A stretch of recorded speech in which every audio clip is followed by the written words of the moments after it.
Last week, I unboxed and installed the Ring Pro 2 video doorbell next to my front door. If you haven't seen that video and are interested in checking it out, it's popping up in the cards right now, around here somewhere. And I've also linked it in the video description. As for this video, I'm going to take a look at what the video quality of the Ring Pro 2 is like, and fill you in on what I feel are the best or most interesting features of the Ring Pro 2 video doorbell. Alright, that's enough talky. Now it's time to, yeah, let's just start. The Ring Pro 2's camera sports a resolution of 1536 by 1536 pixels, providing an aspect ratio of 1:1, meaning the width and height of the image is the same. As you can see, it provides a nice wide view, which includes our front door and the sidewalk leading up to our front porch. It also has a very tall view, which is one of the things advertised on the box as head-to-toe video. I feel like they could easily call it floor-to-ceiling video too, because the soffit on our front porch is at 11 feet high. The Ring Pro 2 sees it, our concrete front porch, and everything in between. The Ring Pro 2 also features HDR, which is very helpful when it comes to improving image clarity during the daytime. The video on the left is what it looks like with HDR turned off. It leaves everything beyond our front porch looking like a bright, blown out blob. The video on the right was captured immediately after with HDR on, and now not only is our front porch visible, but so is the street in front of our house and our neighbor's house across the street. Switching over to night vision, our front porch is pretty well lit at night, so this isn't a feature we've really used all that much since installing our Ring doorbell. In the Ring app, however, there are 3 different settings which we'll be taking a look at. This first clip is of the last option, well lit area, which is how our front porch is at night. As you can see, we have a great view of our front porch, but anything beyond that is just black. This next clip is using the standard setting. I obviously had to turn our porch lights off for this to work, but here's how it looks. The Ring Pro 2 uses 2 infrared emitters to see in the dark on this setting, and it was able to pick up my movement and start recording before I was even able to see myself. The final setting under night vision is wall nearby. This setting uses just one of the infrared emitters rather than both in case you get too much infrared light bouncing off a nearby wall and it messes up your video picture. There is also an option to add color to your night vision, and here's a side-by-side comparison of how the video looks with both the color mode turned on and off. According to the information in the app, turning color night vision on is supposed to improve the visual clarity as well as the motion detection. As for the audio quality of the Ring Pro 2, I feel it sounds pretty good. It's no studio mic, but for the purpose of being able to communicate with people that come to your front door, I think it does the job just fine. The Ring Pro 2 will obviously record activity at your front door anytime someone rings your doorbell. But for the time someone comes to your door and doesn't ring the bell, that's what the motion detection is for. The Ring Pro 2 uses a combination of different motion sensing technologies. There is, of course, visual motion detection, which detects motion within the camera's field of view, but it also has what Ring calls 3D motion detection, which detects where the motion is taking place in relation to your doorbell. So rather than getting notified every time a car drives by or a kid rides by your house on their bike, it will only notify you when motion is detected on your front porch or even extend out into your front yard. One of the first things you do while setting up the Ring Pro 2 is set the motion zones. I'm just using 1, but you can have up to 3 zones if needed. You just drag the different pick points here around in your camera's field of view and highlight in blue anywhere you want motion to be detected. Any motion outside of this area will be ignored. You can then set the motion sensitivity. So far, I've found this first setting here works great for us. And under the 3D motion detection options, you can set the range for how far out the motion detection should reach. I've set ours at 30 feet, as this extends off our front porch and into our yard a little bit, allowing us to see when people are coming toward the house, but also ignore cars and people passing by. This is also something you set up after installing the doorbell. You have to put in your address and then position the doorbell icon approximately where your doorbell is located and how it's oriented on your house. Once it's set up, the bird's eye view option will be turned on by default, which is this little window here.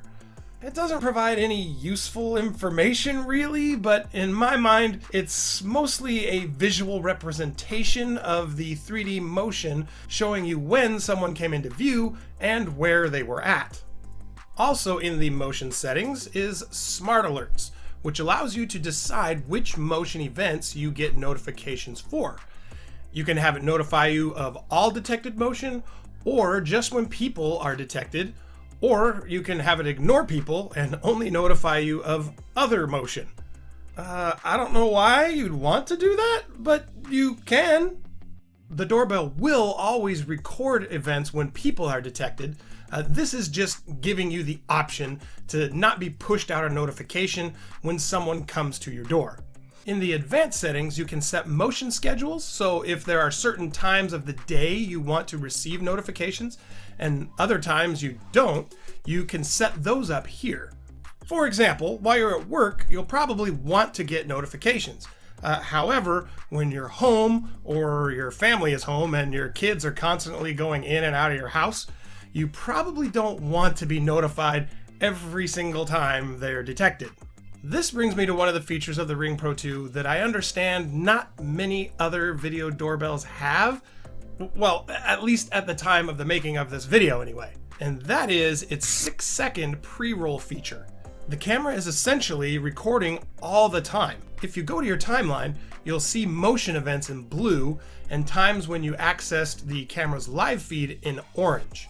Between events, you have still pictures that are captured every so often, and you can set the interval they're captured at in the snapshot capture settings under device settings. Since the doorbell is always recording, when motion is detected, it will then go back 6 seconds prior to the detected motion and record from that point forward. This could mean the difference between capturing a porch pirate's face or simply getting a glimpse of their backside as they run away with your package of Funko Pop figures and Jelly Belly jelly beans. Speaking of porch pirates, for those times when you're out of town or waiting for a package delivery but you're unable to be home in a timely manner, there is this option here called Shared Users.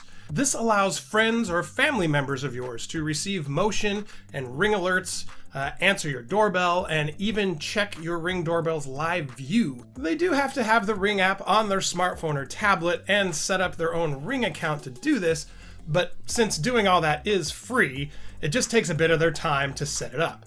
For the last feature of the Ring Pro 2 I want to talk about, I'm going to circle back around to the audio. Well, sort of.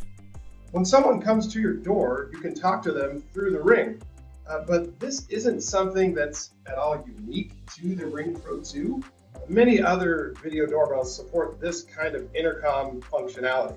The feature that I believe is unique, however, and I could be wrong about this, is what Ring calls smart responses. In the app, you have two different options here.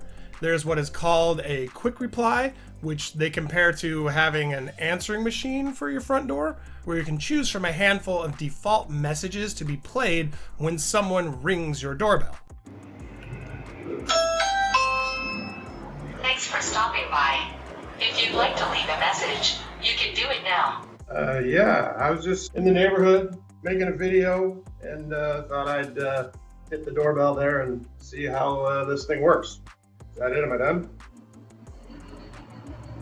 I guess so. All right.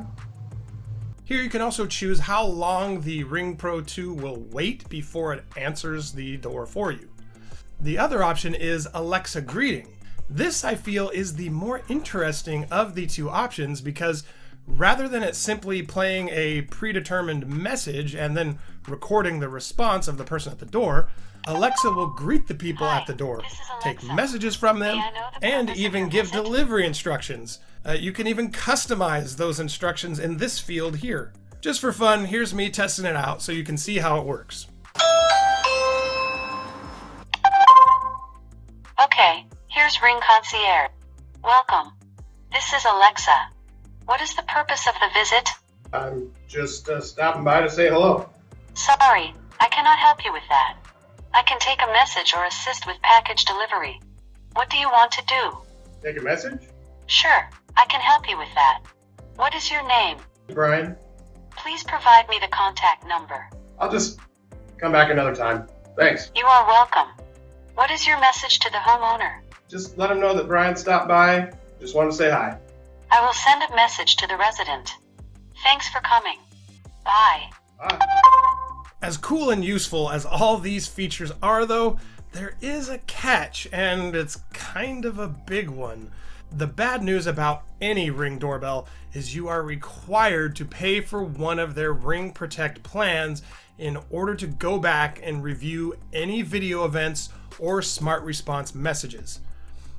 If you get the notification at the time the event is happening live, you can of course view it, but unless you pay for one of their Protect plans, you cannot go back and see or listen to it again afterward. I did know about this before purchasing my Ring Pro 2, and thankfully their basic plan covers a single doorbell or security camera for only $3 per month, or $30 for a full year. Ring's Protect Plus plan is $10 per month or $100 per year and covers as many Ring cameras as you want to add to your home, as well as monitoring for a Ring alarm system.